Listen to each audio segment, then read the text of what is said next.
Good morning दोस्तों।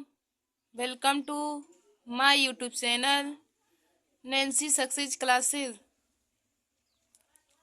आज हम सभी लोग क्लास 10 की विषय भौतिक विज्ञान में वेरी इम्पोर्टेंट फार्मूला को पढ़ेंगे दोस्तों। तो दोस्तों आज का हमारा टॉपिक है ऑल फार्मूला। हम सभी लोग क्लास 10 में विषय फिजिक्स के सभी चैप्टर के आज मोस्ट इम्पॉर्टेंट फार्मूले को पढ़ेंगे। तो दोस्तों आप सभी लोग हमारे इस वीडियो को देखना ना भूलिए, क्योंकि जब तक आप सभी लोगों को फार्मूला नहीं याद रहेगा तब तक आप सभी लोग फिजिक्स के न्यूमेरिकल नहीं लगा सकते हैं। तो आप सभी लोग हमारे इस वीडियो को ज़रूर देखिएगा, क्योंकि न्यूमेरिकल को लगाने के लिए फार्मूला का याद रहना बहुत ही ज़रूरी है दोस्तों। तो दोस्तों अब हम शुरू करेंगे। तो हमारा पहला फार्मूला है दर्पण के लिए यू वी तथा एफ में संबंध लिखिए। दर्पण के लिए यू वी एफ तथा में संबंध। तो दोस्तों हमारा होता है formula 1/f equal to 1/v plus 1/u। 1/f equal to 1/v plus 1/u। देखिए दोस्तों, जहाँ एफ दर्पण की फोकस दूरी, वी यू दर्पण से वस्तु की दूरी और वी दर्पण से प्रतिबिंब की दूरी है। देखिए दोस्तों, 1/f इक्वल टू होता है 1/v प्लस 1/u, जहाँ f है दर्पण की फोकस दूरी, u दर्पण से वस्तु की दूरी और v दर्पण से प्रतिबिंब की दूरी है। दोस्तों आप सभी लोग सवाल लगाते समय इसमें f u तथा v सभी का मान माइनस में रहता है। इसमें f u v का मान माइनस सुधा ही रखेंगे। यह सूत्र भले ही प्लस में होता है, लेकिन इन सभी का मान क्वेश्चन लगाते समय माइनस में रखा जाता है। अब हम लोग अगला फार्मूला देखेंगे लेंस के लिए यू वी तथा एफ में संबंध। तो दोस्तों इसका हो जाएगा 1/f equal to 1/v minus 1/u। 1/f equal to 1/v minus 1/u, जहाँ एफ लेंस की फोकस दूरी, वी लेंस से प्रतिबिंब की दूरी और यू लेंस से वस्तु की दूरी है। जहाँ एफ लेंस की फोकस दूरी, वी लेंस से प्रतिबिंब की दूरी और यू लेंस से वस्तु की दूरी है। देखिए दोस्तों, दर्पण के लिए यू वी तथा एफ में संबंध में यहाँ पे प्लस होता है, लेकिन लेंस के लिए यू वी एफ में संबंध के लिए यहाँ पे माइनस होता है। दर्पण में क्वेश्चन लगाते समय सभी का मान माइनस में रखा जाता है, लेकिन लेंस में सिर्फ वस्तु यानी कि u का मान माइनस में रखा जाता है और सभी मान धनात्मक होते हैं। अब हम लोग आगे के फार्मूले को देखेंगे। तो हमारा तीसरा फार्मूला है दर्पण के लिए आवर्धन का सूत्र। तो यम बराबर होता है -i/o। यम बराबर होता है -i/o और यम की जगह पे हम लोग v/u रख सकते हैं। तो v/u इक्वल टू हो जाएगा -i/o। v/u equal to -i/o।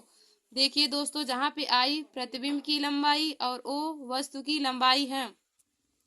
i है प्रतिबिंब की लंबाई तथा o है वस्तु की लंबाई। m बराबर -i/o।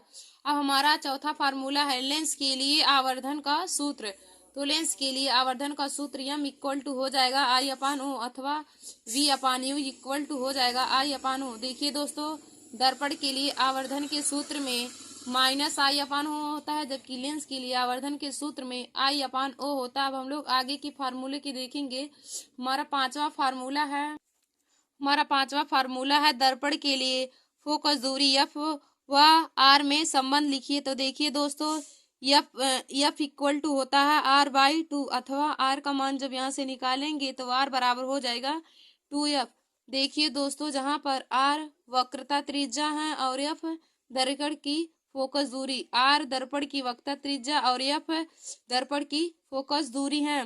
अब हम लोग आगे देखिए दोस्तों, यह क्वेश्चन बहुविकल्पी में भी पूछा, या सूत्र बहुविकल्पी क्वेश्चन में भी पूछ लेता है। एफ दर्पण की फोकस दूरी तथा दर्पण की वक्रता त्रिज्या में संबंध लिखिए। तो आप लोग देखिए एफ बराबर r/2 a लिख लीजिएगा, या फिर ऐसे दिया रहेगा r बराबर 2f। दोनों में से कोई एक दिया रहेगा, आप लोग इसी पर ही टिक लगाइएगा।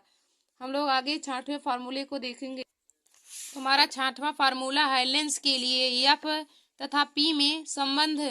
तो देखिए दोस्तों, P बराबर होता है 100/f सेंटीमीटर। P बराबर 100/f सेंटीमीटर अथवा और P बराबर 1/f मीटर में होता है। P बराबर 100/F सेंटीमीटर में होता है और P बराबर 1/F मीटर में होता है। देखिए दोस्तों, जहाँ पर P लेंस की क्षमता है और F फोकस दूरी है। P लेंस की क्षमता है और F फोकस दूरी है। देखिए दोस्तों, जब लेंस की क्षमता निकालना होता है तो अगर लेंस की क्षमता पूछता है तो लेंस की क्षमता सेंटीमीटर में 100/F होता है और मीटर में 1/F। जब हम लोग सेंटीमीटर में निकालेंगे तो 100/F रखेंगे और जब मीटर में तो 1/F करके रखेंगे। अब हम सब आगे देखेंगे। हमारा 6वां फार्मूला है लेंस के लिए P1, P2 तथा P में संबंध बताइए। तो दोस्तों, P बराबर होता है P1 प्लस P2। P बराबर होता है P1 प्लस P2, जहाँ पर P लेंस की संयुक्त क्षमता, P1 लेंस की प्रथम क्षमता और P2 लेंस की दूसरी क्षमता है। देखिए दोस्तों, जब सवाल में हमें संयुक्त लेंस की क्षमता 2-3 क्षमता दे दिया रहता है और संयुक्त लेंस की क्षमता पूछता है तो हम लोग इस फार्मूले का यूज करते हैं, P बराबर P1 प्लस P2, तो हमारा मान निकल जाएगा। देखिए दोस्तों, अवतल लेंस की क्षमता ऋणात्मक होती है और उत्तल लेंस की क्षमता धनात्मक होती है। तो आप इससे भी पहचान सकते हैं कि कौन से लेंस की क्षमता है। अगर माइनस में दिया रहेगा तो वह अवतल लेंस की क्षमता है और अगर प्लस में दिया रहेगा तो वह उत्तल लेंस की क्षमता होती है। अब हम लोग आगे देखेंगे। तो अगला हमारा है अपवर्तनांक से संबंधित सूत्र। अब हम सभी लोग अपवर्तनांक से संबंधित सूत्र को पढ़ेंगे। तो हमारा 7वां फार्मूला है एन सी तथा बी में संबंध। एन सी तथा वी में संबंध। तो देखिए दोस्तों, एन बराबर होता है C/V। एन बराबर होता है C/V, जहाँ पर एन अपवर्तनांक है, सी प्रकाश की चाल है और वी प्रकाश का वेग। देखिए दोस्तों, सी प्रकाश की चाल है जिसका मान 3 × 10⁸ मीटर प्रति सेकेंड होता है। दोस्तों, आप सभी लोग मात्रक लगाना ना भूलें, क्योंकि फिजिक्स और मैथ में मात्रक बहुत ही जरूरी होते हैं। यदि आपका आंसर आ गया और मात्रक नहीं लिखे हैं तो एग्जामिनर आप सभी लोगों के 1-2 नंबर कट जाएंगे। तो मात्रक से भी आप सभी लोगों का 1-2 नंबर कट जाता है। तो आप सब मात्रक को भी ध्यान दीजिए।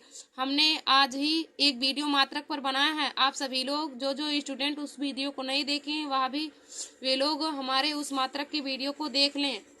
तो अब हम सब आगे देखेंगे। हमारा 8वां फार्मूला है N1 व N2 में संबंध। तो देखिए दोस्तों, 1N2 इक्वल टू हो जाएगा 1N2 इक्वल टू हो जाएगा N2/N1। 1N2 equal to N2/N1। देखिए दोस्तों, इसका मतलब है पहले माध्यम के सापेक्ष दूसरे माध्यम का अपवर्तनांक। तो हो जाएगा दूसरे माध्यम का अपवर्तनांक बटे पहले माध्यम का अपवर्तनांक। देखिए दोस्तों, जहाँ पर N2 है दूसरे माध्यम का अपवर्तनांक और N1 है पहले माध्यम का अपवर्तनांक। देखिए दोस्तों, और अथवा में WNG इक्वल टू हो जाएगा NG/NW, यानी कि WNG का मतलब है कि y के सापेक्ष कांच का अपवर्तनांक। तो इसका फार्मूला होता है NG/NW, मतलब कांच का अपवर्तनांक बटे जल का अपवर्तनांक। जहां देखिए दोस्तों, NG कांच का अपवर्तनांक है और NW जल का अपवर्तनांक है और WNG जल के सापेक्ष कांच का अपवर्तनांक है। देखिए दोस्तों, WNG बराबर हो जाएगा NG/NW, यानी कि कांच का अपवर्तनांक बटे जल का अपवर्तनांक। अब हम सब लोग आगे देखेंगे। हमारा अगला फार्मूला 9वां है 1N2 इक्वल टू हो जाएगा 1/2N1, यानी कि पहले माध्यम के सापेक्ष दूसरे माध्यम का अपवर्तनांक इक्वल टू हो जाएगा 1/2N1। दूसरे माध्यम के सापेक्ष पहले माध्यम का अपवर्तनांक। अब दोस्तों, हमारा 10वां फार्मूला है क्रांति कोण तथा माध्यम के अपवर्तनांक में संबंध। तो देखिए दोस्तों, n बराबर होता है 1/sin c। n जहाँ पर n है माध्यम का अपवर्तनांक और c है क्रांति कोण। तो क्रांति कोण और माध्यम के अपवर्तनांक में संबंध हो जाएगा n बराबर 1/sin c। देखिए दोस्तों, यहाँ पे हम लोग n बराबर कॉसेक c भी लिख सकते हैं, क्योंकि 1/sin थीटा इक्वल टू होता है 1/sin थीटा इक्वल टू होता है क्योंकि दोस्तों 1/sin थीटा इक्वल टू होता है कॉसेक थीटा। तो 1/sin की जगह पे हम लोग कॉसेक रख सकते हैं। तो n बराबर निकल के आ जाएगा n बराबर कॉसेक c। अब हम लोग आगे 11वें क्वेश्चन को देखेंगे। 11वां फार्मूला है कांच के लिए प्रिज्म के पदार्थ के लिए अपवर्तनांक का सूत्र लिखिए। कांच के प्रिज्म के पदार्थ के लिए अपवर्तनांक का सूत्र लिखिए। तो देखिए दोस्तों, हमारा सूत्र होता है n equal to sine bracket में a + Δm/2 पूरे के बटे sin a/2। n बराबर हो जाएगा साइन ब्रैकेट में a plus del m by 2 पूरे के बटे साइन a बाई 2। देखिए दोस्तों, जहां पर a है प्रिज्म कोण और डेल m है न्यूनतम विचलन कोण। a प्रिज्म कोण है, डेल m न्यूनतम विचलन कोण है और n पदार्थ का अपवर्तनांक है। दोस्तों, इस सूत्र से भी बहुत ही इम्पोर्टेंट न्यूमेरिकल हमारे बोर्ड एग्जाम में पूछे जाते हैं। दोस्तों, इस वीडियो के बाद हम कल फिजिक्स में महत्वपूर्ण न्यूमेरिकल पढ़ेंगे जो हर बार ही बोर्ड एग्जाम की परीक्षा में पूछे जाते हैं। तो देखिए दोस्तों, इसका फार्मूला हो जाएगा n बराबर sine a plus del m by 2 पूरे के बटे साइन a बाई 2, जहां पर a प्रिज्म कोण है, डेल m न्यूनतम विचलन कोण है और n पदार्थ के अपवर्तनांक है। अब हम लोग आगे के फार्मूले को देखेंगे। तो हमारा 11वां फार्मूला है चालक के लिए Q N व E में संबंध लिखिए। चालक के लिए Q N व E में संबंध। तो देखिए दोस्तों, Q बराबर होता है N इंटू E, जहाँ पर Q आवेश है, N इलेक्ट्रॉनों की संख्या है और E इलेक्ट्रॉन वोल्ट है। तो देखिए दोस्तों, इलेक्ट्रॉन वोल्ट का मान E बराबर होता है 1.6 × 10⁻⁻19 कूलाम। एक इलेक्ट्रॉन वोल्ट बराबर होता है 1.6 × 10⁻⁻19 कूलाम। आप लोग इसको बहुत ही बढ़िया से जान लीजिए। ई का मान होता है 1.6 × 10⁻⁻19 कूलाम। यह भी क्वेश्चन बोर्ड एग्जाम की परीक्षा में पूछा जाता है। अब हमारा अगला सूत्र है 13वां, चालक के लिए Q I व T में संबंध बताइए। तो देखिए दोस्तों, Q बराबर होता है I इंटू टी। Q बराबर I इंटू टी। Q देखिए दोस्तों, जहाँ पर Q आवेश है, I धारा है और T समय है। Q आवेश है, I धारा है और T समय है। देखिए दोस्तों, आवेश बराबर हो जाएगा धारा इंटू समय। आवेश बराबर हो जाएगा धारा इंटू समय। चालक के लिए Q I व T में संबंध। तो Q बराबर होता है I इंटू टी। Q आवेश है, I धारा है और T समय। आवेश बराबर होगा धारा इंटू समय। अब हम लोग आगे देखेंगे। अगला हमारा फार्मूला है 14वां, चालक के लिए V I तथा R में संबंध। तो देखिए दोस्तों, V बराबर होता है I इंटू R और हम लोग यहाँ से R का मान निकालेंगे तो R बराबर हो जाएगा V अपान I। देखिए दोस्तों, जहाँ B विभवांतर है और R प्रतिरोध है। देखिए दोस्तों, विभवांतर का मात्रक वोल्ट होता है और प्रतिरोध का मात्रक ओम। आप लोग मात्रक को भी बहुत अच्छे तरीके से जान लीजिए। हमने एक वीडियो मात्रक पर भी बनाया है, तो आप सब लोग हमारे उस वीडियो को जरूर देख लीजिए। तो B बराबर होता है I इंटू R और R बराबर हो जाएगा V अपान I। अब हम लोग आगे के फार्मूले को देखेंगे दोस्तों। हमारा अगला फार्मूला 15वां है, चालक के लिए V W व Q में संबंध। चालक के लिए V W व Q में संबंध। तो देखिए दोस्तों, V बराबर हो जाएगा W अपान Q, जहाँ पर W कार्य है और Q आवेश है और V विभवांतर है। V बराबर W अपान Q। अगर दोस्तों हम लोग यहाँ से W का मान निकालेंगे तो W बराबर V इंटू Q हो जाएगा।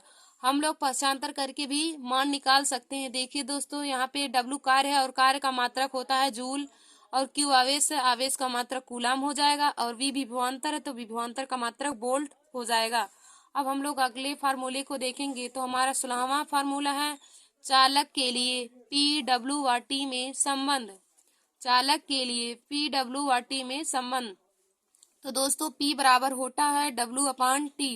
P बराबर होता है W अपान T और यहाँ पे जब हम लोग W की जगह पर V अपान V इंटू Q रख देंगे और उस देखिए दोस्तों, हम लोग यहाँ पे मान रख के निकालेंगे तो P बराबर होता है W अपान T और P बराबर VI भी होता है और P बराबर होता है V स्क्वायर अपान R भी होता है। देखिए दोस्तों, आप सब इस तीनों फार्मूले को जरूर याद कर लीजिए। इससे भी न्यूमेरिकल बोर्ड एग्जाम की परीक्षा में पूछे जाते हैं। तो P बराबर W अपान T भी होता है, P बराबर VI होता है और P बराबर V स्क्वायर अपान R। यहाँ पे हम लोग मान रख के निकाल लेंगे। देखिए दोस्तों, जहाँ पर P शक्ति है और शक्ति का मात्रक वाट होता है और यहाँ पे आप सभी लोग सबका मान जान रहे हैं। W है, W कार्य है, उसका मात्रक जूल होता है। T समय है, समय का मात्रक सेकेंड। I धारा है, धारा का मात्रक एम्पियर होता है और R प्रतिरोध है, प्रतिरोध का मात्रक ओम ही होता है। अब हम लोग आगे देखेंगे प्रतिरोधों के संयोजन का श्रेणी क्रम। प्रतिरोधों के संयोजन का श्रेणी क्रम। देखिए दोस्तों, आप लोग प्रतिरोधों के श्रेणी और संयोजन क्रम को अच्छे तरीके से जान लीजिए। यह भी बहुत ही इम्पोर्टेंट फार्मूला है क्लास 12 और क्लास 10 के लिए। तो देखिए दोस्तों, तो R बराबर हो जाएगा R1 + R2 + R3। प्रतिरोधों के संयोजन का श्रेणी क्रम R इक्वल टू हो जाएगा R1 + R2 + R3। देखिए दोस्तों, जहां पर R संयोजन का कुल प्रतिरोध है और R1 प्रथम प्रतिरोध है, R2 द्वितीय प्रतिरोध है और R3 तीसरा प्रतिरोध है।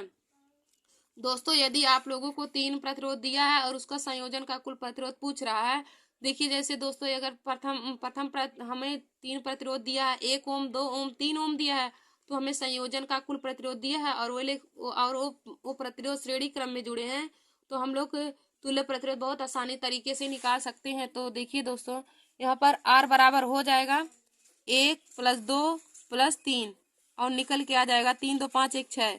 हमारा आंसर आ गया 6 ओम। देखिए दोस्तों, कितने आसानी तरीके से हमने प्रतिरोधों के श्रेणी क्रम में जोड़कर उनका मान आसानी से निकाल लिया 6। तो प्रतिरोधों के श्रेणी क्रम का ये फार्मूला होता है और जब श्रेणी क्रम में दिया रहेगा तो उन्हें हम जोड़ देंगे तो मान आ जाएगा और हम लोग उसके पीछे उसका मात्रक जरूर लिख देंगे। और दोस्तों, हमारा 18वां फार्मूला है प्रतिरोधों के संयोजन का समांतर क्रम। प्रतिरोधों के संयोजन का समांतर क्रम। तो हमारा देखिए दोस्तों, संयोजन क्रम का समांतर क्रम का फार्मूला होता है 1/R equal to 1/R1 + 1/R2 + 1/R3। प्रतिरोधों के संयोजन का समांतर क्रम का फार्मूला होता है 1/R equal to 1/R1 + 1/R2 + 1/R3। और देखिए दोस्तों, आई आर, स्मॉल r तथा ई में संबंध। तो देखिए दोस्तों, आई बराबर होता है E/R + R। आई बराबर फार्मूला हो जाएगा E/R + R। देखिए दोस्तों, जहां पर E इलेक्ट्रॉन वोल्ट है और स्मॉल r आंतरिक प्रतिरोध है। देखिए दोस्तों, जब आप लोग को सवाल में आंतरिक प्रतिरोध, इलेक्ट्रॉन वोल्ट और प्रतिरोध और धारा दिया रहता है तो हम लोग इस फार्मूले का यूज करेंगे। देखिए दोस्तों, ई इलेक्ट्रॉन वोल्ट है और R आंतरिक प्रतिरोध है और कैपिटल R प्रतिरोध होता है और I धारा होता है। अब हम लोग आगे के फार्मूले को पढ़ेंगे दोस्तों। तो हमारा 20वां फार्मूला है विशिष्ट प्रतिरोध रो व L A व R में संबंध। तो देखिए दोस्तों, R इक्वल टू हो जाएगा rho into L/A। R equal to हो जाएगा रो इंटू L/A। देखिए दोस्तों, जहां पर R प्रतिरोध है, रो विशिष्ट प्रतिरोध है और L तार की लंबाई है और A तार का क्षेत्रफल है। A तार का क्षेत्रफल है। देखिए दोस्तों, R प्रतिरोध है, प्रतिरोध का मात्रक ओम होता है और विशिष्ट प्रतिरोध का मात्रक ओम मीटर होता है। तार की लंबाई L तार की लंबाई है और लंबाई का मात्रक मीटर होता है और A तार का क्षेत्रफल है, तो क्षेत्रफल का मात्रक मीटर स्क्वायर होता है। अब हम लोग अगले फार्मूले को देखेंगे। तो हमारा फार्मूला 21वां है धारावाही चालक के लिए FIB तथा L में संबंध। धारावाही चालक के लिए FIB तथा L में संबंध। तो देखिए दोस्तों, F इक्वल टू हो जाएगा IBL साइन थीटा। F बराबर IBL साइन थीटा। देखिए दोस्तों, जहां पर F बल है, I धारा है और B चुंबकीय क्षेत्र है और L चालक तार की लंबाई है और थीटा धारावाही चालक तार के बीच बना कोण है। देखिए दोस्तों, हमने धारावाही चालक तार के लिए FIBL में संबंध बताया है आप सबको कि F बराबर IBL साइन थीटा, जहां पर F बल है, I धारा है और B चुंबकीय क्षेत्र है, L चालक तार की लंबाई है और थीटा धारावाही चालक तार के बीच बना कोण है। अब हम लोग आगे की फार्मूले को देखेंगे। तो हमारा 22वां फार्मूला है बायो-सेवर्ट के नियम का सूत्र लिखिए।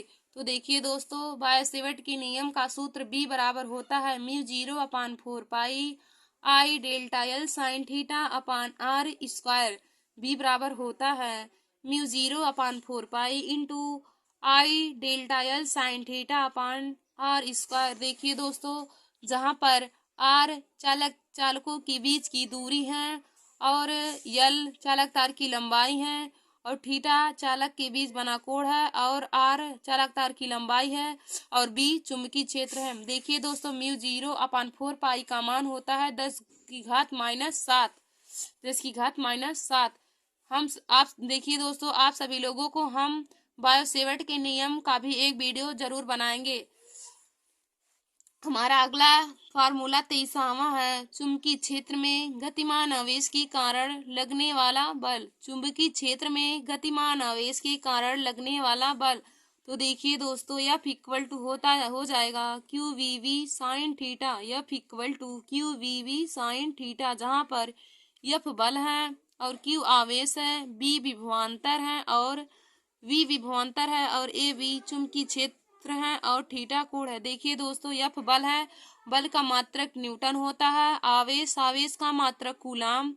V विभवांतर है, विभवांतर का मात्रक वोल्ट होता है और V चुंबकीय क्षेत्र की तीव्रता है, जिसका मात्रक वेबर प्रति मीटर स्क्वायर, गॉस, टेस्ला और न्यूटन प्रति एम्पियर मीटर होता है। तो चुंबकीय क्षेत्र का 4 मात्रक होता है। एक न्यूटन प्रति एम्पियर मीटर है, दूसरा वेबर प्रति मीटर स्क्वायर, तीसरा गॉस है, चौथा टेस्ला है।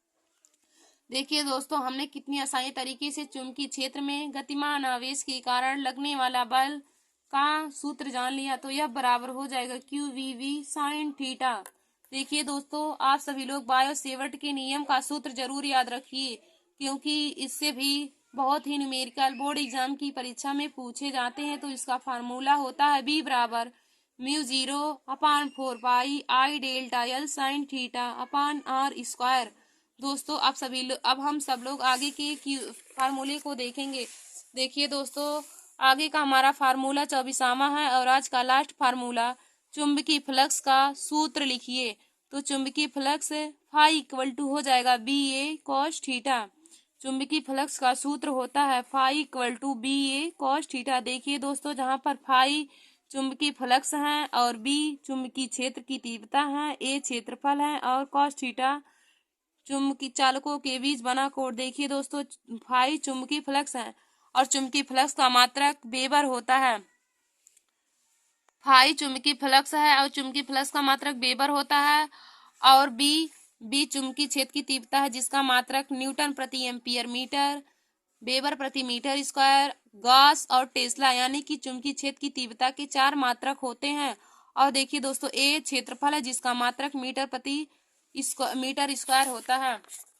देखिए दोस्तों, आप सभी लोग हमारे इस वीडियो को जरूर देख लीजिएगा और हमने जो सूत्र आप सभी लोगों को बताया है इस वीडियो में, आप सभी लोग हमारे इस वीडियो को जरूर देख लीजिए और इस सभी सूत्र को आप लोग अपने कॉपी में जरूर लिख लीजिए और आप सभी लोग इस सूत्र को एक पन्ने में लिख कर जहां आप सभी लोग सोते हैं वहां पे चिपका लीजिए, क्योंकि जब आप बार बार इस सूत्र को देखेंगे तो आपको यह सूत्र जरूर याद हो जाएगा। और यह सूत्र फिजिक्स के लिए बहुत ही इम्पोर्टेंट है और फिजिक्स के न्यूमेरिकल के लिए यह इम्पोर्टेंट है, क्योंकि जब तक आप सभी लोगों को सूत्र नहीं याद रहेगा तब तक आप सभी लोग न्यूमेरिकल नहीं लगा सकते हैं।